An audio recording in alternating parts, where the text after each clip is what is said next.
பகவத்பாதாளால் எழுதப்பட்ட சுப்பிரமணிய புஜங்கத்தில் இதுவரைக்கும் 18 ஸ்லோகம் பார்த்தோம். இப்போ 19வது ஸ்லோகம் பார்க்கலாம்.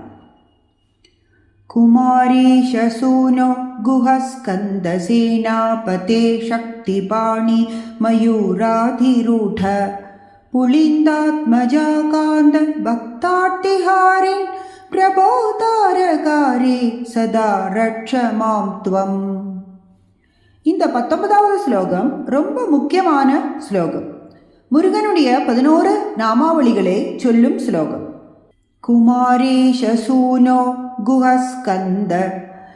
குமாரேஷ சூனோ, இங்கே குமாரா அப்படின்னு ஃபர்ஸ்ட் சொல்கிறார். சாதாரணமாக 12 வயது பிள்ளையை குமாரன்னு சொல்லுவார்.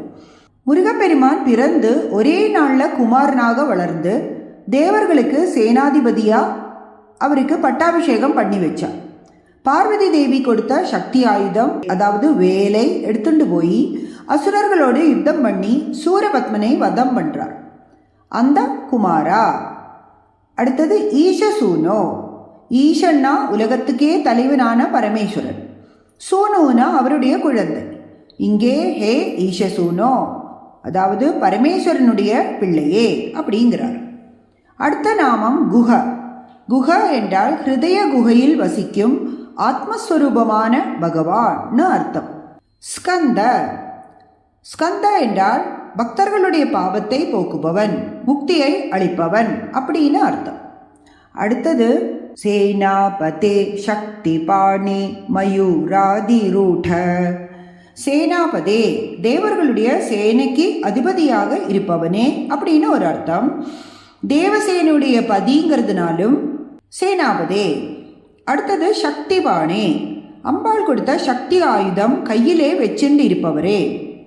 மயூராதிரூட, வேதமாகிய மயிலின் மேல் அமர்ந்திருப்பவரே. புளிந்தாத்மஜாகாந்த. புளிந்தாத்மஜாகாந்த, புளிந்தன் என்ற வேடனுடைய பெண் புளிந்தாத்மஜா, அதாவது வள்ளி. அவளின் காந்தா என்றால் வள்ளியின் கணவனே. பக்தாட்டிஹாரின், பக்தர்களின் ஆர்த்தியை போக்குபவனே, பக்தர்களுடைய கஷ்டத்தை போக்குபவனே. பிரபோ தாரகாரே. பிரபோ, பிரபோனா ஹே சுவாமி. தாரகாரே, தாரகனுக்கு சத்ருவே. சதா ரட்சமாம் துவம், எப்போதும் என்னை நீ ரட்சி. ஸ்கந்த புராணத்தில் குமார ரகசியம் அப்படின்னு ஒரு மகாமந்திரம் சொல்லப்பட்டிருக்கு. சனத்குமார சுவாமி நாரதருக்கு சொன்ன மந்திரம் இது. நமது இந்திரியங்களை அடக்குவதற்காக சொல்லப்பட்டது. இதைத்தான் ஆச்சாரியால் ஒரு ஸ்லோகமாக நமக்கு சொல்லி தந்திருக்கார். இதை சொல்வதனால் நமது 5 கர்மேந்திரியங்கள், 5 ஞானேந்திரியங்கள், மனசு இவையை அடக்க முடியும். அதனால இங்கே ஆச்சாரியால் இந்த 11 நாமங்களை சொல்லிவிட்டு இந்த 11 இந்திரியங்களிலிருந்து என்னை காப்பாற்றி என்னை ரட்சி அப்படின்னு பிரார்த்தனை பண்றார். இனி 20வது ஸ்லோகம். பிரசாந்தேந்திரியே நஷ்டசக்ஞே விசேஷ்டே கஃபோத்காரி வக்த்ரே பயோத்கம்பிகாத்ரே பிரயாணோன்முகே மையனாதி ததானி திருதம் மே தயாளோ பவாக்ரே குஹத்வம். என்னுடைய கடைசி காலத்தில் நீ என் முன்னாடி வந்து தரிசனம் கொடுத்து என்னை காப்பாற்ற வேண்டும் அப்படின்னு சொல்கிறார். டெத் பெட்டில் இருக்கும்போது உள்ள நிலைமையை தான் முதல் 3 லைனில் சொல்கிறார். பிரசாந்தேந்திரியே, இந்திரியங்கள் எல்லாம் பிரசாந்தமாக இருக்கும்போது, அதாவது அடங்கி விடும்போது, அந்த சமயத்தில் கண்ணு பார்க்கறதில்லை, காது கேட்கறதில்லை. நஷ்டசக்ஞே, ஞாபக சக்தியும் போயிடுறது. விசேஷ்டே, கை கால் எல்லாம் அசையறதில்லை. கஃபோத்காரி வக்த்ரே, வக்திரம்னா தொண்டை, தொண்டையில் கபம் அடைச்சிக்கிறது, பகவானுடைய நாமத்தை சொல்ல முடியறதில்லை. பயோத் கம்பி காத்ரே, காத்திரம்னா உடம்பு, பயத்தால் உடம்பெல்லாம் நடுங்கிறது. பிரயாணோன் முகே, இப்போ இந்த உடம்பை விட்டுட்டு நீண்ட பிரயாணத்துக்கு தயாராகிறோம். அந்த மாதிரி நிலைமையில் மையனாதி, அனாதியான என்னிடத்தில், ததானி அந்த நேரத்தில், திருதம் மே தயாளோ பவாக்ரே குஹத்வம், தயாளோ தயாளுவான நீ, திருதம் வெகு விரைவாக, மே அக்ரே எனக்கு முன்னாடி வந்து முருகா, பவத்வம் நீ காட்சியளிப்பாயாக. அப்போ மரணப்படுக்கையில் இருக்கும்போது இந்திரியங்கள் அடங்கியாச்சு, ஞாபக சக்தியும் இல்லை, கை கால் அசைவதில்லை, பகவத் நாமத்தை சொல்ல முடியாமல் தொண்டையில் கபம் அடைச்சிக்கிறது, உடம்பெல்லாம் நடுங்கிறது. அப்படி நீண்ட யாத்திரைக்கு தயாரா இருக்கும்போ அப்படிப்பட்ட வேளையில் என்னுடைய முன்னால் வந்து நீ காட்சி தர வேண்டும் அப்படின்னு வேண்டிக்கிறார் ஆச்சாரியார். இதை ஏன் முக்கியமாக சொல்றார் என்றால், கடைசி காலம் என்னைக்குன்னு தெரியாது. நாம் எப்பவும் இருப்போம்னு நம்பிட்டு இருக்கோம். ஆனால் உயிர் பகவான் கையில் அல்லவா இருக்கு. அப்படி உயிர் பிரியறதுக்கு முன்னாடி பகவத் தத்துவத்தை தெரிஞ்சுட்டோமானால், அப்படி அறிந்த பின்னால் உயிர் போனால் அது மரணமில்லை, மோட்சம். அந்த மோட்சத்தை அடைவதற்காகத்தான் இந்த ஜென்மமே கிடைச்சிருக்கு. அதனால நாம் எப்பவும் முயற்சி பண்ணிகிட்டே இருக்கணும்.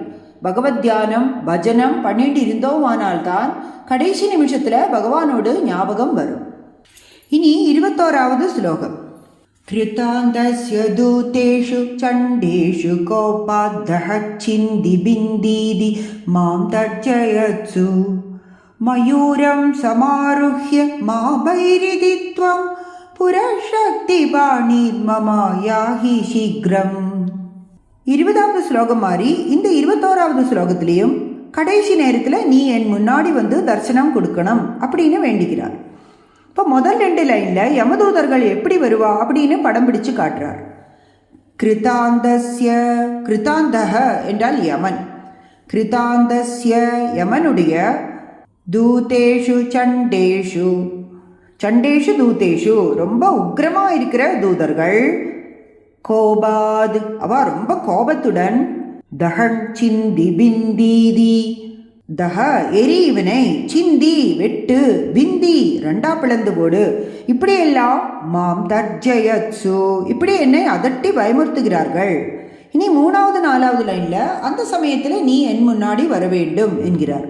மயூரம் சமாருஹ்ய மா பைரிதித்வம். அப்படி யமதூதர்கள் வரும்போது துவம் முருகா நீ, மயூரம் சமாருஹ்ய மயில் மேல் ஏறிக்கொண்டு, மா பைரிதி மா பைஹி இதி பயப்படாதே என்று சொல்லிக்கொண்டு, புரசக்தி பாணீர் மமா யாஹி சீக்ரம் சக்திபாணிகி கையில் வேலோடு, மம புரக என் முன்னாடி, சீக்கிரம் யாகி சீக்கிரம் வா. அப்படி என்னுடைய அந்திம காலத்தில் யமதூதர்கள் என்கிட்ட வந்து ரொம்ப கோபத்துடன் இவனை எரித்து விடு, வெட்டி விடு, 2 துண்டாக்கு என்றெல்லாம் சொல்லி பயமுறுத்தும் போது, முருகப்பெருமானே நீ கையில் வேலையும் ஏந்தி கொண்டு மயில் மேலே ஏறி என் முன்னால் வர வேண்டும், பயப்படாதே என்று சொல்லி எனக்கு அபயம் தர வேண்டும். அப்படி நமக்காக பிரார்த்தனை பண்ணுகிறார் ஆச்சாரியார். இதே ஸ்லோகம் ஸ்கந்த புராணத்தில் எப்படி வருதுன்னா, வேதமாகிற மயில் மேல் ஏறி பிரணவஸ்வரூபமான முருகன் பிரம்ம வித்யாகிற வேலை ஏந்தி வரும்போது அந்த தர்சனமே மோட்சத்தை கொடுக்கும் அப்படின்னு இருக்கான். அதனால்தான் ஆச்சாரியால் கடைசி காலத்தில் இப்படி நீ தரிசனத்தை தர வேண்டும் என்கிறார். இனி 22வது ஸ்லோகம். பிரணம்ய சக்ரித் பாதயோஸ்தே பதித்வா பிரசாத்ய பிரபோ பிரார்த்தயே நேகவாரம் ந வக்தும் க்ஷமோஹம் ததானீம் கிருபாப்தே ந கார்யாந்த காலே மனாகப்யுபேட்சா. இந்த ஸ்லோகத்திலையும் கடைசி காலத்தில் யமன் வரும்போது என்னை காப்பாத்துன்னு சொல்கிறார். இப்போ முதல்ல பிரபோன்னு கூப்பிடுறார், என் தலைவனே. பிரணம்ய சக்ரித் பாதயோஸ்தே பதித்வா, பாதயோஸ்தே பதித்வா, தே பாதயோஹோ பதித்வா உன்னுடைய பாதங்களில் விழுந்து, பிரணம்ய சக்ருது இப்போதே நமஸ்காரம் பண்ணி, பிரசாத்ய பிரபோ பிரார்த்தையே நேகவாரம் அநேகவாரம் பல தடவை, பிரசாத்ய உன்னை சந்தோஷப்படுத்தி, பிரார்த்தையே நான் உன்னை பிரார்த்தனை பண்ணுகிறேன். நவக்தும் க்ஷமோஹம் ததானீம் கிருபாப்தே, கிருபாப்தே கருணைக்கடலான பகவானே, ததானீம் அந்த சமயத்தில், அதாவது பிராண வியோக காலத்தில், என் உயிர் பிரியும் சமயத்தில், ந வக்தும் க்ஷமோஹம் அகம் வக்தும் நட்சமக நான் எதுவும் பேச சக்தி இல்லாமல் இருப்பேன்.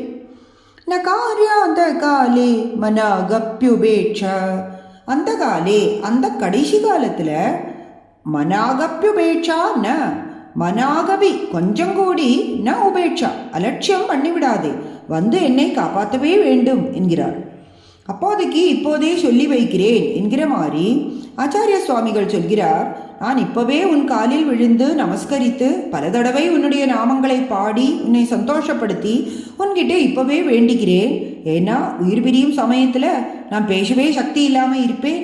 ஆனால் கருணை கடலான நீ நிச்சயமாக வந்து என்கிட்ட கிருபை பண்ண வேண்டும்.